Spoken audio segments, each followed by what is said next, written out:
There's growing outrage over racy photos of a 10-year-old fashion model, 10 years old. Here are just two of the photos that appeared in French Vogue. Now, the first is this 10-year-old girl lying on top of a tiger skin rug, looking provocatively into the camera. And the second one, she's dressed up and she looks like this sexy kind of weird, tiny woman. The girl's mother defends the photos. Others call them sad, kind of repulsive.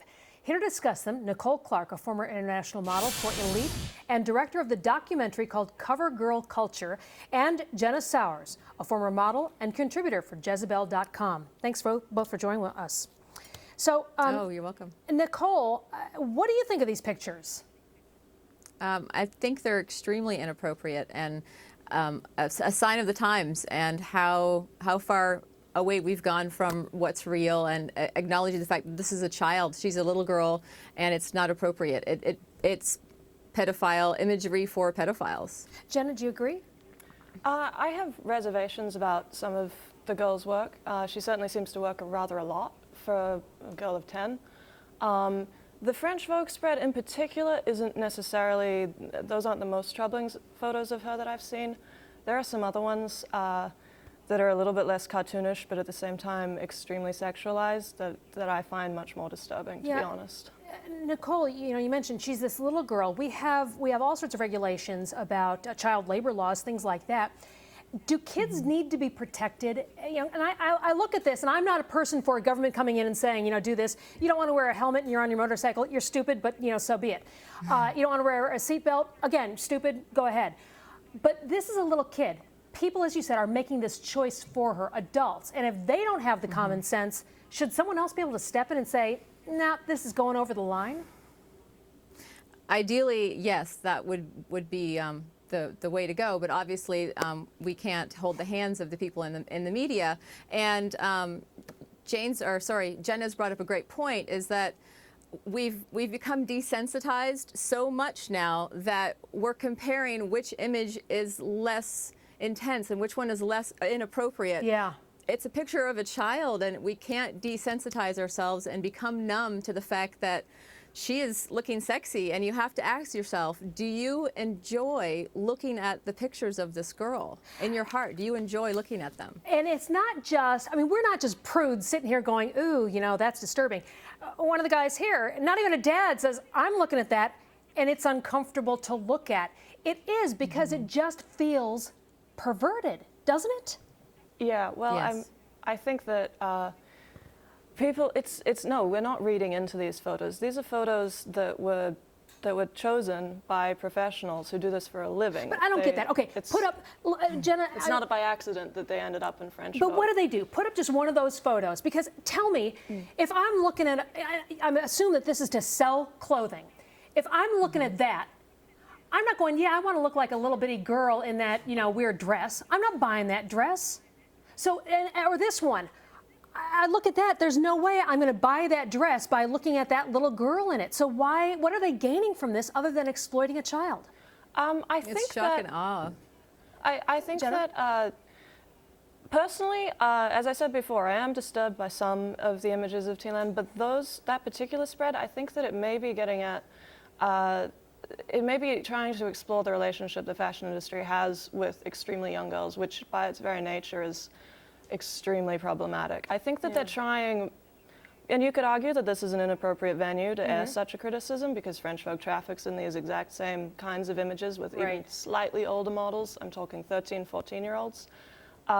You could argue that it's an inappropriate venue, but I think they are trying to make the point that that it's inappropriate to see a child. So they put it up because it's inappropriate. We don't want to make the point it's inappropriate. Well, and because they're being controversial and they want to sell magazines, of course. Nicole, I think you're right. It is sensationalism in order to sell, and it's at the cost of our perceptions of young girls and the perceptions of the objectification of women and young children. And look at those. And it's just so wrong. If this happened 10, 20 years ago, it wouldn't have happened 10, 20 years ago. So are we going to look back in 10 years from now and say, remember, those pictures aren't so bad as now? Yeah, pull up the Brooke Shields photo. Doesn't this bring back memories? Was 15. She was 15. She was 15, and we had one image of her, whereas today we're inundated.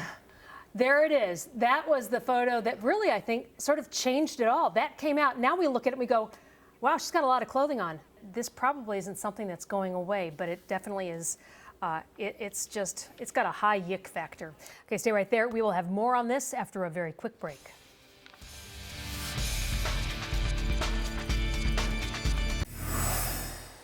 I'm back with my guest talking about how young is too young in the modeling business. And we were talking about these two photos in particular that just came out in French Vogue.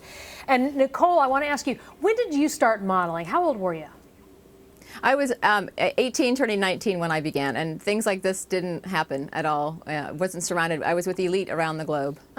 And Jenny, you started younger, didn't you? Yeah, I modeled as a child, and I modeled beginning in my early teens. I think I was 13 when I started modeling grown-up clothing. Did they ever stick you in stuff like this?